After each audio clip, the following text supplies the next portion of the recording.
আসসালামু আলাইকুম। নবম শ্রেণীর শিক্ষার্থী বন্ধুরা, তোমাদেরকে ইজি লার্নিংয়ের পক্ষ থেকে স্বাগত জানাই। আজকের ভিডিওতে তোমাদের নতুন ইংরেজি বইয়ের পৃষ্ঠা নাম্বার 85 এর অনুবাদ করে দিচ্ছি।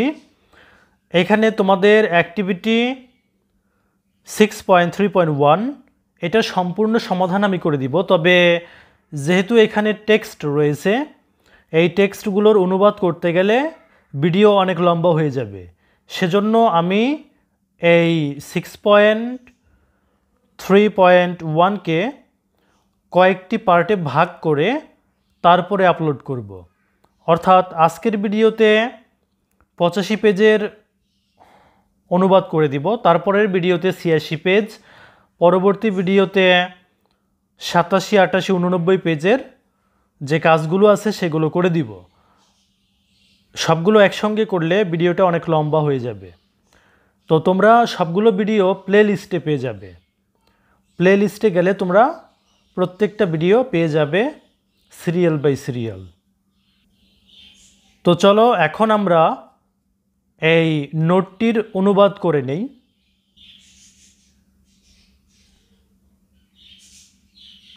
লক্ষ্য করো, কম্পেয়ার অ্যান্ড কন্ট্রাস্ট অ্যাসে, তুলনামূলক এবং বৈসাদৃশ্যমূলক প্রবন্ধ।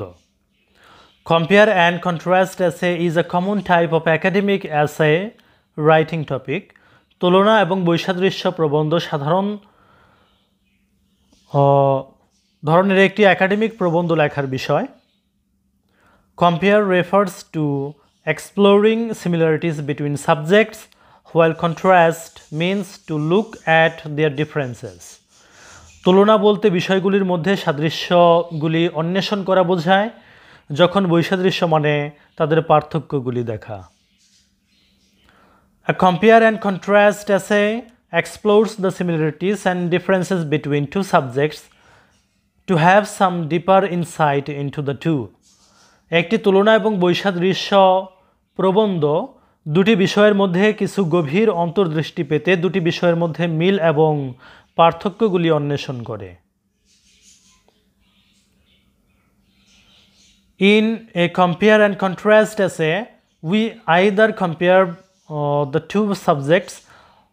একটা সাদৃশ্য এবং বৈসাদৃশ্যমূলক প্রবন্ধে আমরা হয় দুটি বিষয়ের তুলনা করি, contrast them, অথবা তাদের পার্থক্যগুলি বের করি, or sometimes do both, অথবা মাঝে মাঝে আমরা উভয়টাই করি, মানে তুলনাও করি আবার পার্থক্যও করি। The subjects we compare in the essay are usually in the same category, although they have their differences. আমরা প্রবন্ধে যে বিষয়গুলি তুলনা করি সেগুলি সাধারণত একইভাবে থাকে, যদিও তাদের পার্থক্য রয়েছে। For example, উদাহরণস্বরূপ, we can write an essay comparing two books. আমরা দুইটা বইয়ের মধ্যে তুলনা করে একটা প্রবন্ধ লিখতে পারি, or contrasting them, অথবা সেগুলোর মধ্যে পার্থক্য দেখিয়ে একটা প্রবন্ধ লিখতে পারি, or can do both, অথবা উভয়টাই করতে পারি, তুলনাও করতে পারি আবার পার্থক্যও দেখাতে পারি। To get a clear understanding of them, তাদের সুস্পষ্ট ধারণা অর্জন করতে। Likewise, একইভাবে, it can be two movies, এটা হতে পারে দুইটা চলচ্চিত্র, two cities, দুইটা শহর, and two schools, এবং হতে পারে দুইটা স্কুলের মধ্যে। When we write a compare and contrast essay, যখন আমরা একটা তুলনা ও বৈসাদৃশ্যের রচনা বা প্রবন্ধ লিখি, we try to make connections between the two subjects, আমরা দুটি বিষয়ের মধ্যে সংযোগ তৈরি করার চেষ্টা করি। That are not obvious, যেটা সুস্পষ্ট নয়, but illustrate the subtle, surprising or unexpected similarities.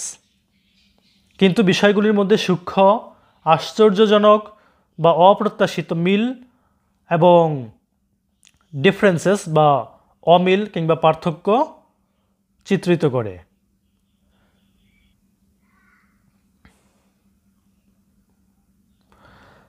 So to write a compare and contrast essay, সুতরাং একটি তুলনা এবং বৈসাদৃশ্য রচনা লিখতে ইউ নিড টু ইউজ, তোমার ব্যবহার করা দরকার হবে your observations and analytical skills, তোমার পর্যবেক্ষণ এবং বিশ্লেষণাত্মক দক্ষতা। To pay close attention to the issues, সমস্যাগুলিতে গভীরভাবে মনোযোগ দিতে। অ্যানালাইজ দ্য ইনফরমেশন, তথ্যগুলোকে বিশ্লেষণ করতে। And make meaningful arguments about the issues to compare them, এবং তাদের তুলনা করার জন্য সমস্যাগুলি সম্পর্কে অর্থপূর্ণ যুক্তি তৈরি করতে হবে। There are a couple of ways to write a compare and contrast essay. তুলনা এবং বৈসাদৃশ্য রচনা লেখার কয়েকটি উপায় রয়েছে। Here we will learn about the popular tools. এখানে আমরা জনপ্রিয় দুটি সম্পর্কে জানব। One is the block structure and the other is the point by point structure. একটি হলো ব্লক স্ট্রাকচার এবং অন্যটি হলো point by point structure.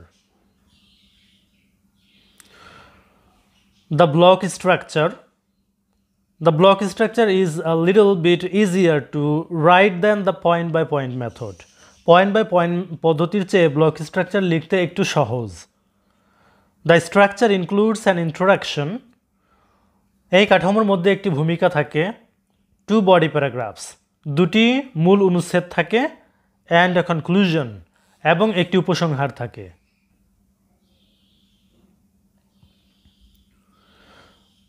The first body paragraph talks about various features of one subject.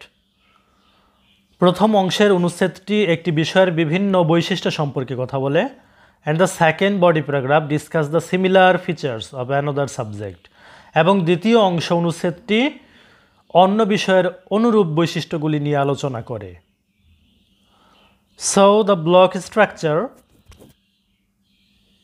in the block structure, তাই block কাঠামোতে each paragraph focuses on one separate thing. প্রতিটি অনুচ্ছেদ একটি পৃথক জিনিসের উপর ফোকাস করে। And altogether you have 4 paragraphs. এবং সব মিলিয়ে তোমার 4টি অনুচ্ছেদ থাকে। Number 2, point by point structure. The structure gives the readers more detail about the subject that are compared, and readers may find it more interesting than the block method. এই কাঠামোটি পাঠকদের তুলনা করা বিষয়গুলি সম্পর্কে আরও বিশদ বিবরণ দেয় এবং পাঠকদের একটি ব্লক পদ্ধতির চেয়ে আরও আকর্ষণীয় মনে হতে পারে।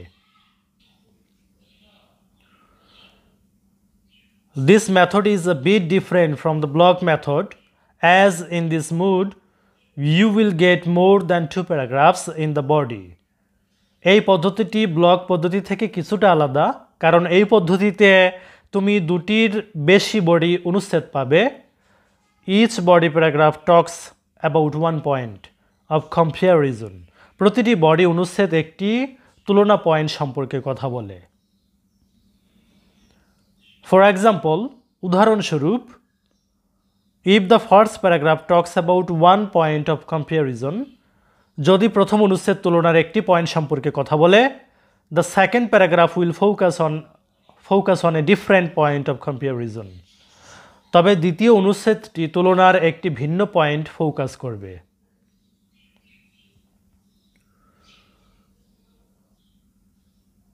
তো প্রিয় শিক্ষার্থী বন্ধুরা, এই ছিল 85 পেজের অনুবাদ। তোমাদের পরবর্তী পেজের অনুবাদ করে এবং যে সমস্যাগুলো রয়েছে সেগুলোর সমাধান করে আপলোড করা হবে। তোমরা প্লেলিস্টে থেকে সবগুলো ভিডিও একসঙ্গে দেখে নিতে পারবে, তাই প্লেলিস্ট অবশ্যই চেক করে দেখবে। ধন্যবাদ সবাইকে সাথে থাকার জন্য।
ধন্যবাদ।